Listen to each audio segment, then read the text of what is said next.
Shalom, Shalom. Puji nama Tuhan. Kami akan masuki minggu yang terakhir di bulan Juni ini. Masih dalam bulan keluarga. Kita bisa ibadah bersama-sama dengan keluarga kita. Ya, mari kita berdoa. Bapa Surgawi, mengucap syukur Tuhan. Hari ini kami boleh datang kepadamu bersama keluarga kami Tuhan. Kami rindu untuk meninggikan Engkau Tuhan bersama keluarga kami Tuhan. Terima kasih Bapa, kami serahkan ibadah ini dari awal sampai akhirnya Tuhan. Kau sendiri yang bertata setiap pujian umat-Mu Bapa. Terima kasih Yesus. Di dalam nama Yesus, haleluya. Amin.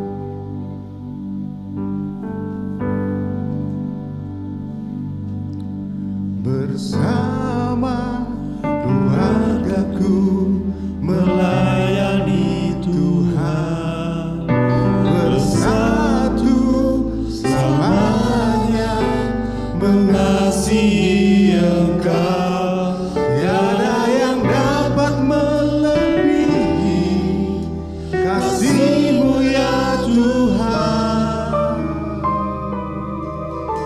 Bagi kami Engkau segalanya.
Sampai akhir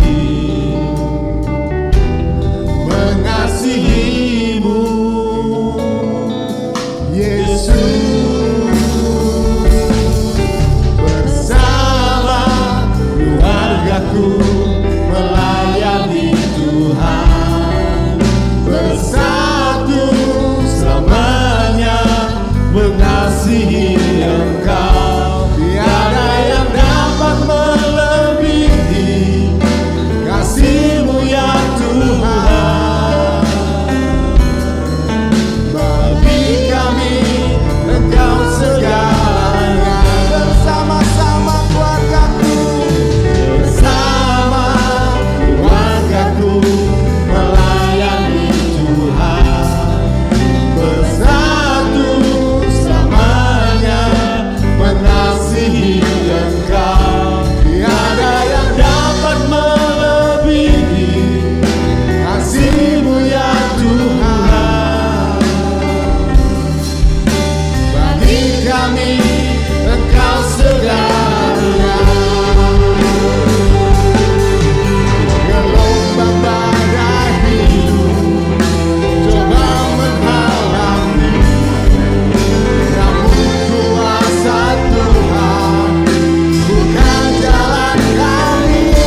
mengasihi Engkau, tiada yang dapat melebihi kasih-Mu ya Tuhan. Bagi kami Engkau segalanya. Bersama keluargaku melayani Tuhan, bersatu selamanya mengasihi Engkau, tiada yang dapat melebihi kasih-Mu ya Tuhan. Bagi kami Engkau segalanya. Bersama keluargaku melayani,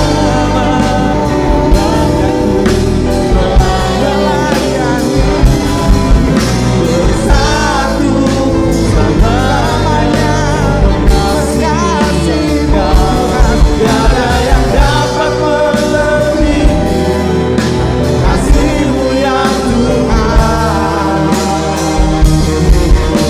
Bagi kami Engkau segalanya. Bagi kami Engkau segalanya. Segalanya. Bagi kami Engkau segalanya. Haleluya. Segala puji, segala hormat hanya bagi-Mu Tuhan. Kaulah segalanya bagi kami, segala-galanya Tuhan. Haleluya, haleluya, haleluya, haleluya, haleluya. Terima kasih Tuhan, terima kasih Yesus. Terpujilah nama-Mu, terpujilah nama-Mu Tuhan. Haleluya. Terima kasih Yesus, terima kasih Yesus, terima kasih Yesus. Kami rindu Tuhan bersorak-sorai di nama-Mu Tuhan. Kami rindu Tuhan menari bagi nama-Mu Tuhan. Terima kasih Yesus. Segala pujian, hormat, kemuliaan bagi nama-Mu. Haleluya. Amin. Saya undang jemaat bagi diri semuanya, yuk kita bersama-sama menari bagi Tuhan kita. Amin. Amin.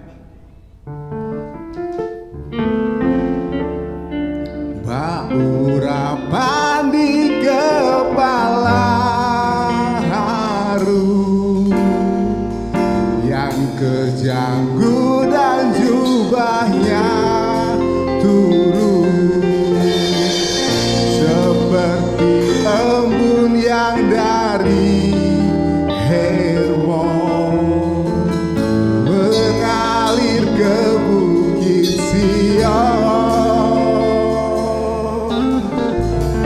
Ke sana telah diperintahkan Tuhan agar berkat-berkat dicurahkan, kehidupan untuk selamanya.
rindu akan Engkau, Yesus.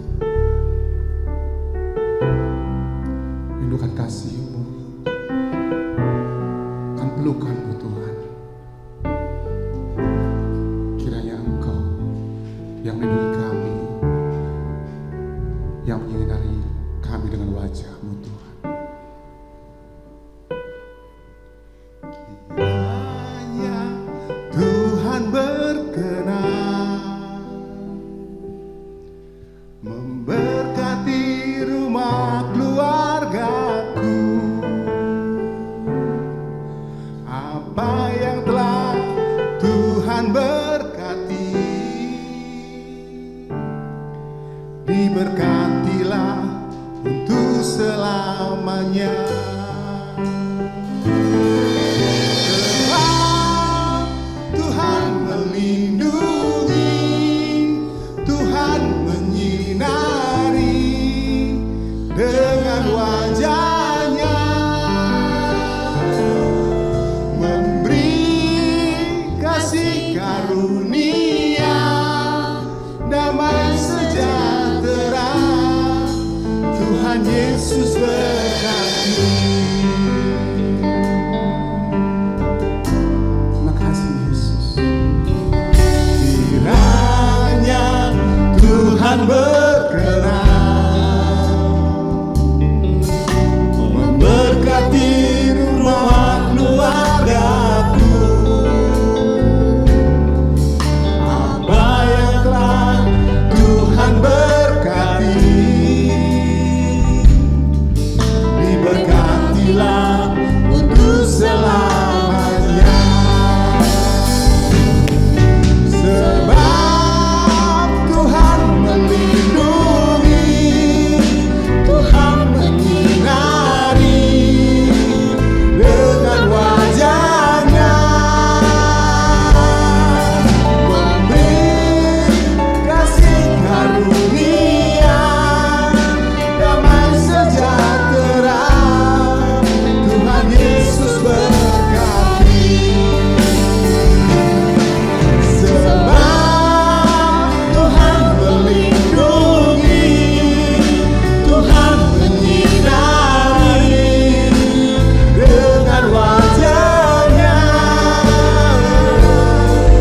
memberi kasih karunia, damai sejahtera. Tuhan Yesus berkati. Sebab Tuhan melindungi, Tuhan menyinari dengan wajah-Nya,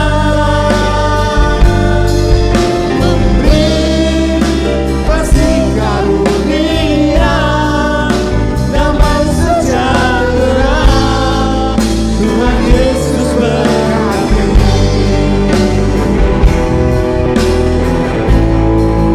Tuhan Yesus berkati.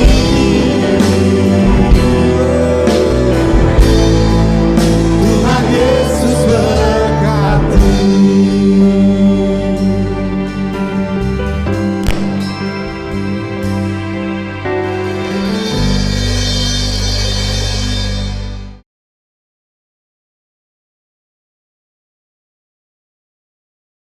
Mari kita akan berdoa bersama-sama sebelum kita akan mendengarkan firman Tuhan. Mari kita berdoa. Tuhan, kami mengucap syukur dan terima kasih kepadamu Tuhan. Hari ini kami ada karena Tuhan. Hari ini kami boleh beribadah karena Tuhan. Sekalipun dengan segala sesuatu yang terbatas, tapi kuasa-Mu tidak terbatas bagi kami. Kehadiran-Mu tidak terbatasi oleh apapun, tidak terbatasi oleh ruang dan waktu.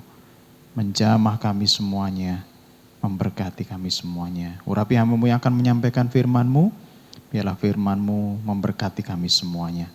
Di dalam nama Tuhan Yesus Kristus kami berdoa dan mengucap syukur. Haleluya. Amin. Saudara yang kasih di dalam Tuhan, ini minggu terakhir di bulan Juni, kita masih di dalam bulan keluarga. Ya, saya akan berbicara pada saat ini bagaimana membangun pernikahan yang kokoh. Saudara, membangun rumah tangga itu tidak segampang membangun tangga rumah. Kalau membangun tangga rumah mungkin seminggu atau beberapa hari sudah selesai.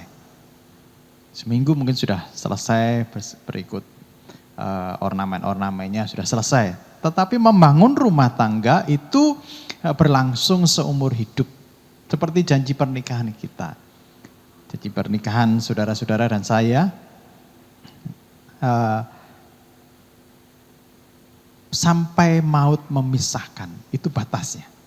Nah, saudara yang dikasih di dalam Tuhan, saya akan ajak saudara membaca firman Tuhan di dalam Amsal 24 ayat 3 dan 4. Amsal 24 ayat 3 dan 4.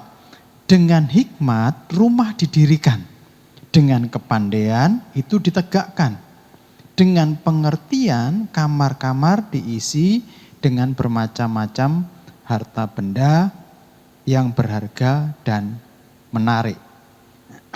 Saya senang menata rumah, melihat kalau rumah itu indah, senang sekali.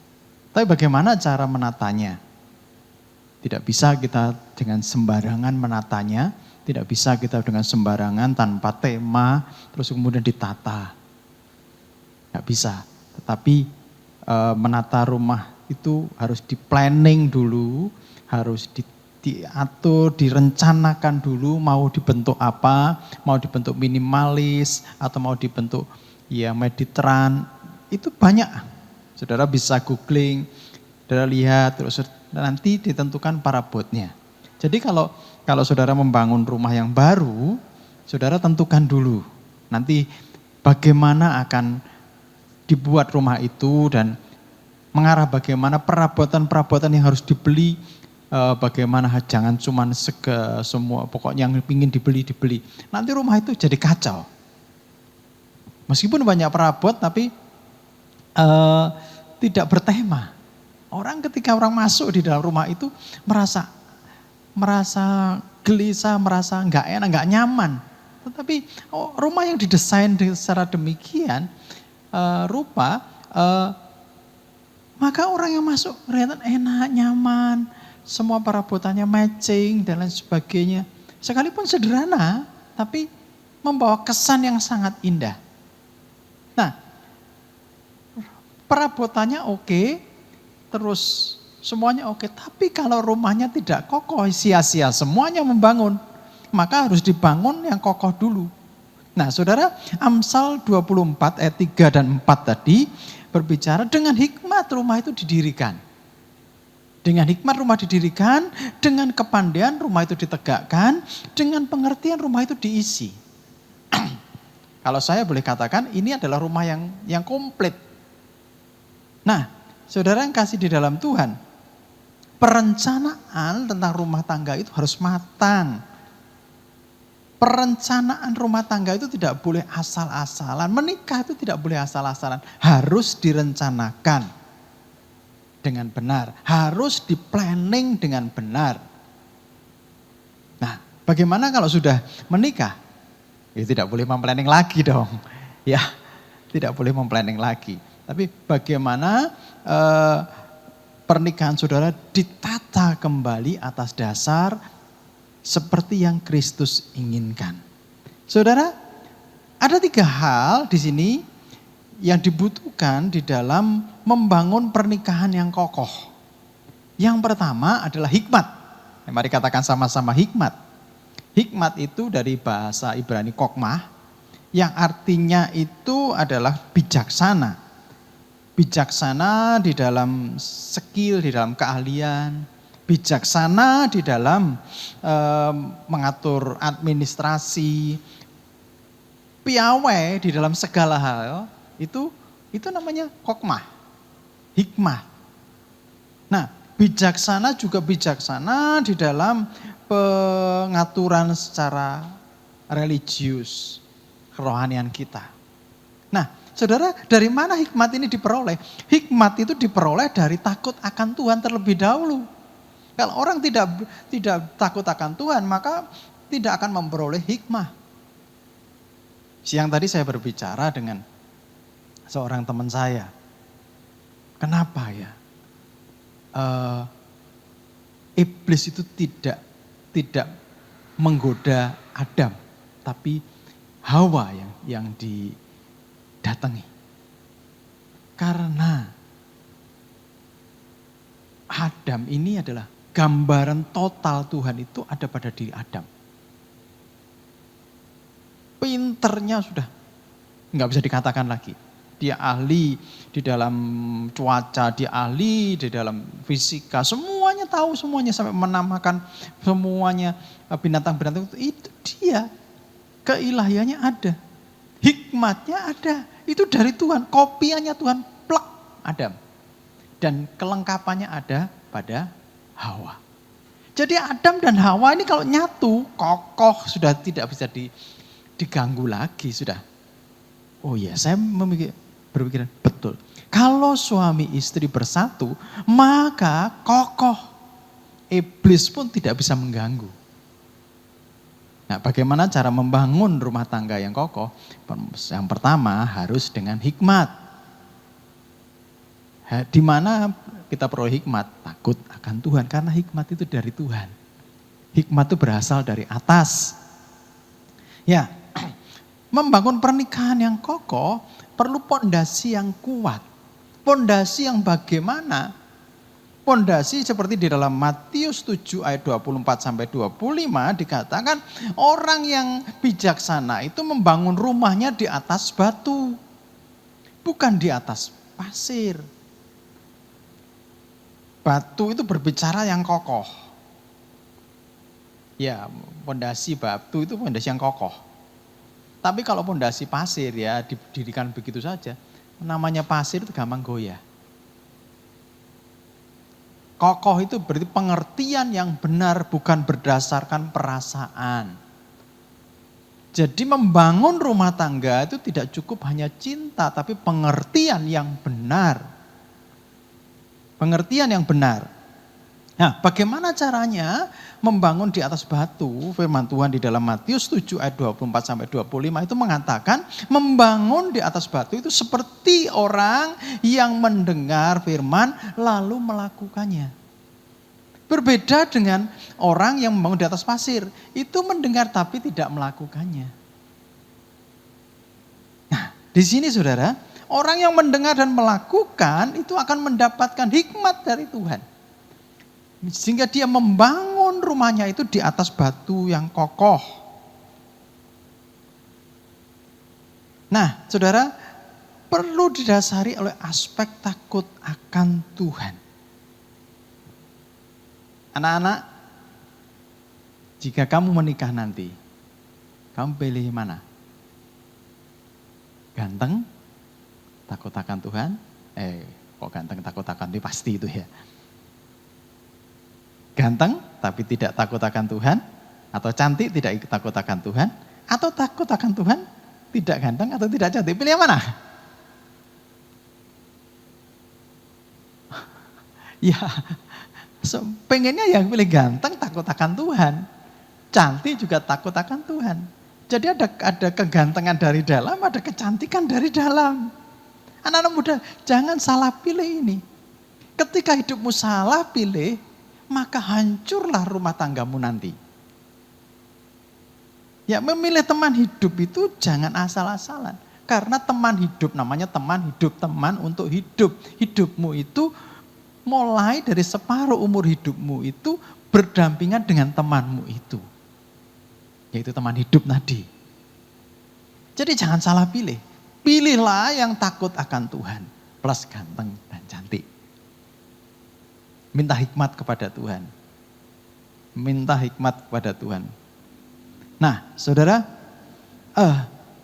dan juga selain ganteng, selain cantik, dia itu memiliki visi, memiliki pandangan ke depan yang baik, yang benar. Pandangan ke depan yang baik.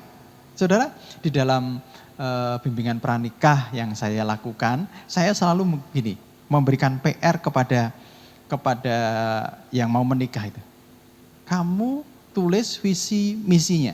Visi itu mau kamu bawa kemana keluargamu itu. Dan kamu tulis, berdua rundingkan. Kalian tulis dan berdua rundingkan. Terus misinya, langkah-langkahnya untuk mencapai tujuanmu itu apa? Tulis semuanya. Nah, sekarang ya yang menikah sekitar 4 tahun yang lalu itu pasti punya visi misi. Dan visi misi itu saya print, saya taruh di Figura, saya berikan pada waktu menikah. Ini visi misimu, jaga visi misimu ini. Jadi kalau ada sesuatu masalah di dalam rumah tanggamu, lihat kamu belum sampai ke sini. Ya, saudara, visi misi itu penting, saudara. Visi misi itu penting. Itu memberikan arahan yang jelas bagi rumah tangga. Sehingga rumah tangga tetap kokoh walaupun badai menghantam. Tadi dikatakan dalam pujian, gelombang badai menghantam. Tapi kuasa Tuhan tetap menjaga kami. Wah, keren. Bersama keluarga kami akan melayani Tuhan. Saudara, jadi memiliki teman hidup, pilihlah teman hidup yang takut akan Tuhan. Pilihlah teman hidup yang memiliki visi.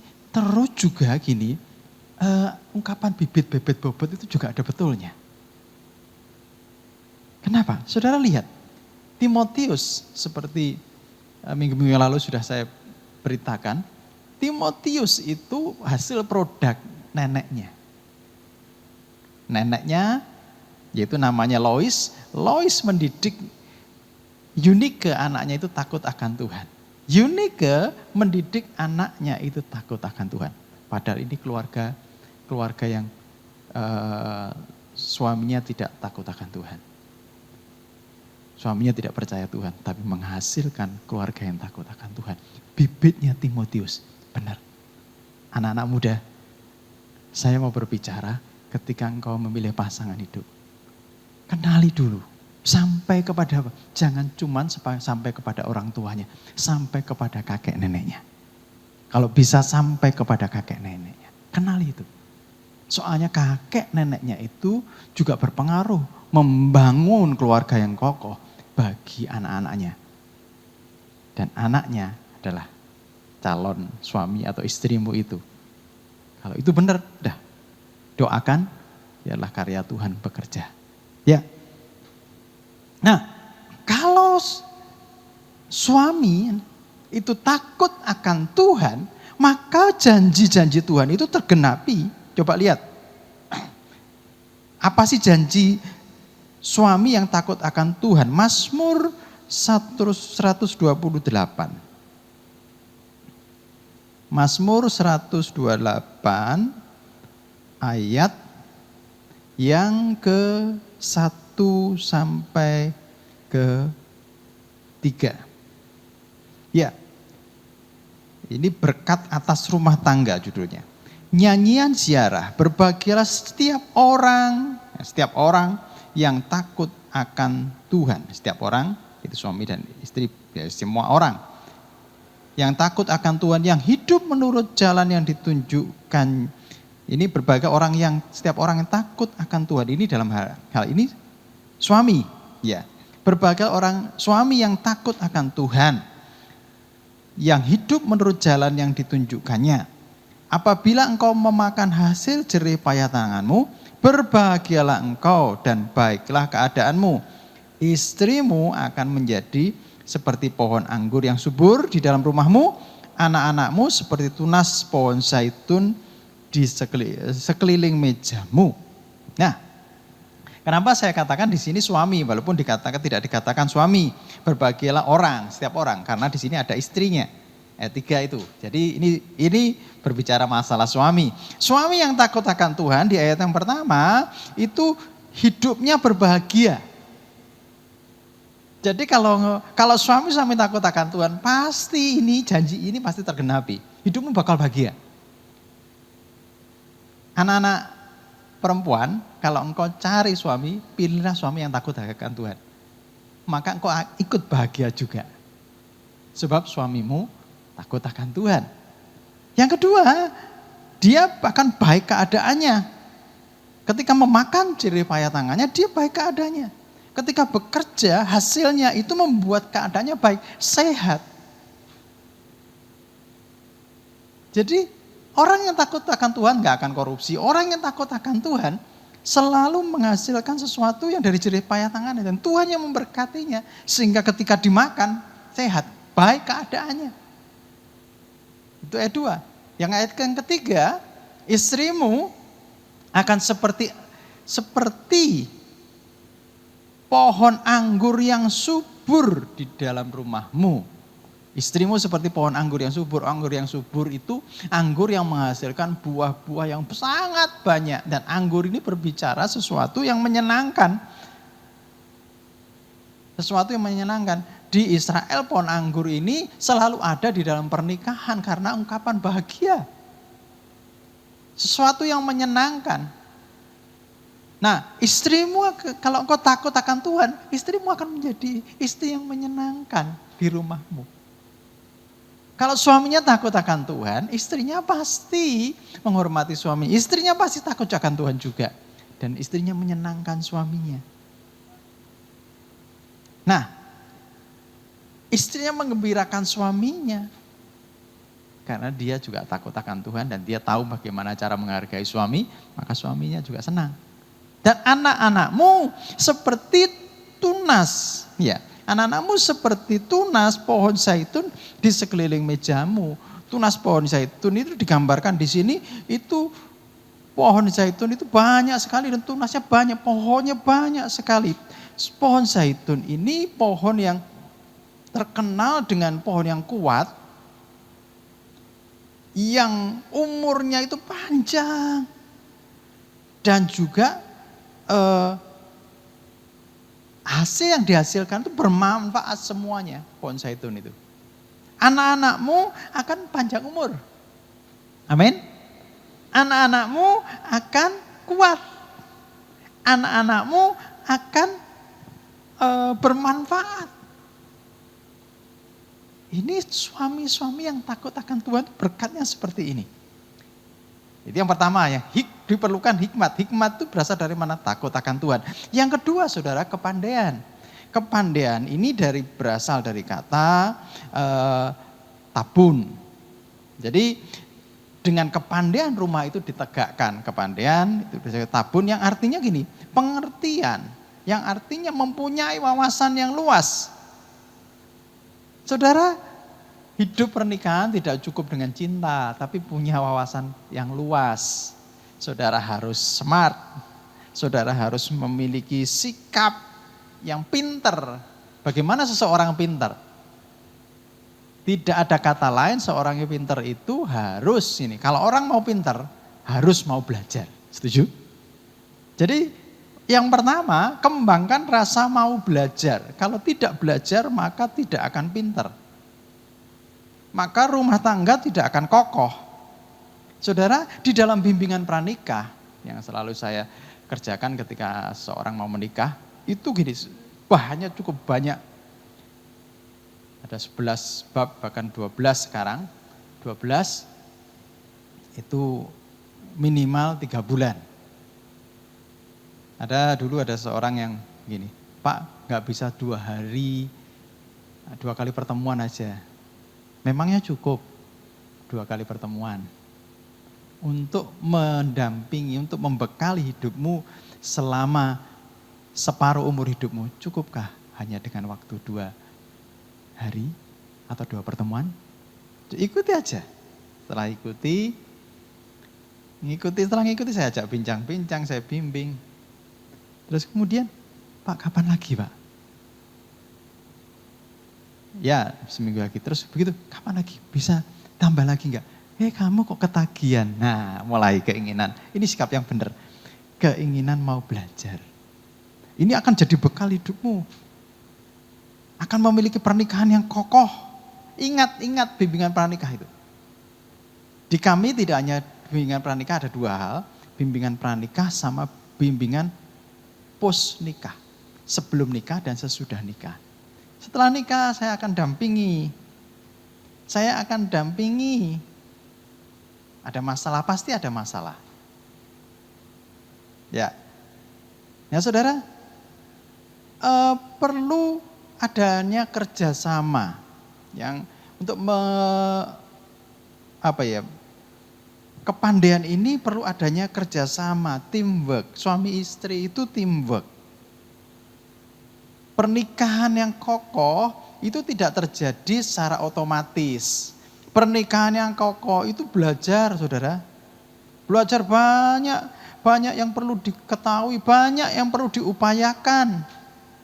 Dan itu sepanjang usia. Masing-masing memiliki peran sendiri-sendiri, peran dan tanggung jawab masing-masing. Jadi suami juga mempunyai peran dan tanggung jawab masing-masing. Istri juga memiliki peran dan tanggung jawab masing-masing. Dan masing-masing belajar. Nah, jadi sikap mau belajar, terus memiliki kerjasama yang baik. Yang ketiga yaitu mengembangkan manajemen konflik. Saudara, mengembangkan manajemen konflik itu begini. Bagaimana cara mengatasi masalah yang ada. Waktu saudara menikah, sebelum menikah, pacaran itu suatu yang baik-baik, yang indah-indah tok. Wah, kayaknya semuanya itu indah. Tapi begitu menikah, sesuatu yang asli kelihatan. Betul enggak? Nah, yang senyum-senyum pasti pernah ngalami ini ya. Waktu pacaran, wah ngomongnya indah sayang, honey. Waktu pokoknya semuanya spesial. Tapi waktu menikah itu aslinya kelihatan. Mungkin tidurnya ngorok, mungkin cara melakukan sesuatu itu berbeda dengan yang waktu pacaran. Nah, saudara, itu keasliannya terjadi. Nah, bagaimana kita memanage konflik dari konflik ini? Saya pernah waktu menikah pertama kali, yang jadi masalah itu apa? Cucian. Jangan tertawa saudara, cucian. Cara nyuci itu berbeda. Kalau istri saya nyucinya itu direndam, kasih deterjen, direndam sehari, besok baru dicuci. Kalau saya tidak saya rendam sehari, pokoknya saya rendam pakai air aja, terus besok baru ambil timba, dikasih deterjen sedikit-sedikit, baru dibilas. Waktu itu enak gini, nah sudah saya ngalah gini, udah gini saya ngalah. Saat hari ini pakai caramu, besok pakai caraku. Nanti kita pilih mana yang jauh lebih baik. Oke, hari pertama pakai cara istri. Terus hari kedua pakai cara saya. Sekarang kita evaluasi. Ini kelebihan, kekurangannya ini. Terus akhirnya, ayo kita sepakati. Ya pakai caramu. Oke, sekarang pakai caraku. Oke, cuci. Itu diselesaikan dengan baik, dengan bijak. Perbedaan itu kalau memang berbeda, laki-laki dan perempuan caranya berbeda. Tapi kalau itu dipertentangkan jadi cekcok. Perbedaan kalau dipertentangkan jadi cekcok. Tetapi perbedaan ini suami istri kan berbeda. Kalau ini disinergikan, perbedaan itu kalau disinergikan bukan jadi cekcok tapi jadi cocok. Amin. Mau jadi cocok terus sinergikan. Jangan malah dipertentangkan. Ya, saudara, kalau saudara sepakat, maka doamu itu dijawab sama Tuhan. Amin. Pengen doamu selalu dijawab Tuhan, sepakatlah. Yang ketiga, yang terakhir. Jadi yang pertama tadi diperlukan hikmat. Yang kedua diperlukan kepandaian. Yang ketiga diperlukan pengertian. Dengan pengertian rumah itu diisi, kamar-kamarnya diisi, ruang-ruangnya diisi. Jadi untuk mengisi ini perlu pengertian. Ya, saudara, perlu perencanaan yang matang.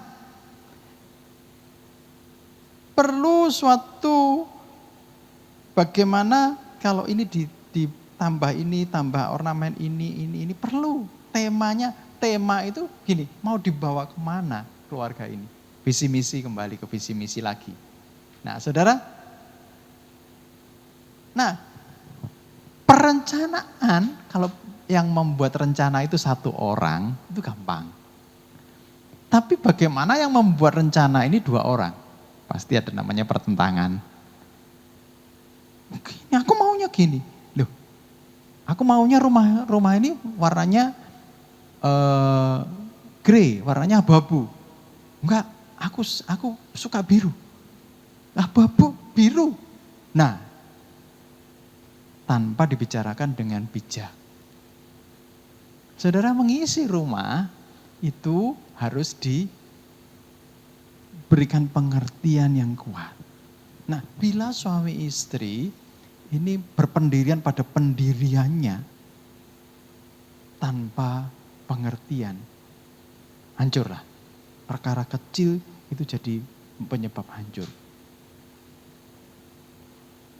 Orang yang bijak itu membuat masalah besar dari kecil, membuat masalah kecil jadi tidak ada. Bukan jadi besar, tapi tidak ada. Nah, saudara, bila suami istri ini reaktif itu gini, bertindak cepat tanpa mikir dampaknya.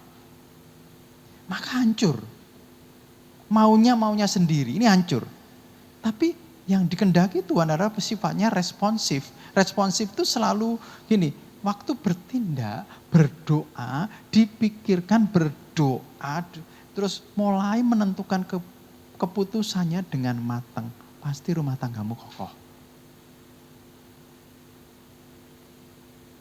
Jadi responsif ini dibutuhkan mengingat perbedaan pendapat antara suami istri.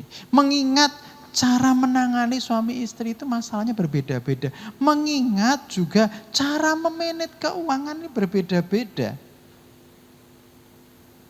Saudara, pengertian itu kalau disinergikan itu jadi baik. Ketika suami menghadapi masalah, bagaimana istri dengan pengertiannya. Ketika istri menghadapi masalah, bagaimana pengertian suaminya. Ketika istrinya berdosa, bagaimana suami ini membawa istrinya ini lepas dari dosanya. Ketika suami berdosa, bagaimana istri dengan bijaknya membawa suami lepas dari dosanya. Perlu pengertian. Nah, perlu juga pengertian di dalam memanage waktu. Mana yang lebih penting? Waktu untuk keluarga atau waktu untuk hobi? Sekali-sekali hobi gak apa-apa sih. Waktu untuk keluarga. Di dalam apa? Perlu pengertian lagi di dalam mengelola keuangan. Mengelola keuangan, mana yang prioritas, mana yang tidak. Mana keinginan, mana kebutuhan. Jadi kalau itu kebutuhan itu mau tidak mau harus dipenuhi. Tapi kalau keinginan bisa dipending atau ditiadakan. Nah, bijaklah di dalam mengatur rumah tangga. Maka keluargamu akan menjadi keluarga yang kokoh. Saudara bisa membangun pernikahan ini menjadi kokoh. Dan libatkan Tuhan atas segalanya. Tuhan ada di dalam pernikahan. Maka setiap badai, setiap masalah yang kau hadapi, kau akan tetap kokoh. Kau membangun rumahmu di atas dasar batu yang teguh dan kuat berdiri. Tuhan memberkati pernikahanmu. Tuhan memberkati anak-anakmu. Kau akan bahagia sampai selama-lamanya. Amin. Mari kita berdoa. Tuhan, kami mengucap syukur dan terima kasih kepadamu karena Tuhan sudah memberkati kehidupan kami, karena Tuhan memberkati melalui firman-Mu, biarlah apa yang kami dengar ini kami lakukan di dalam kehidupan kami. Kami akan belajar Tuhan, kami belajar memiliki memiliki hikmat, kami belajar memiliki kepandaian, dan kami belajar memiliki pengertian sehingga rumah tangga kami bisa kami bangun dengan baik, dan pernikahan kami merupakan pernikahan yang kokoh. Pernikahan kami merupakan pernikahan yang mempunyai tujuan yang jelas. Kami memberkati setiap keluarga demi keluarga Tuhan yang saat ini ada Tuhan bersama-sama beribadah. Kami memberkati biarlah mereka semuanya Tuhan mengalami suatu kehidupan rumah tangga yang kokoh, mengalami kehidupan rumah tangga yang mempunyai tujuan yang jelas, yaitu di dalam Tuhan. Terima kasih Tuhan, di dalam nama Tuhan Yesus Kristus kami memberkati. Amin.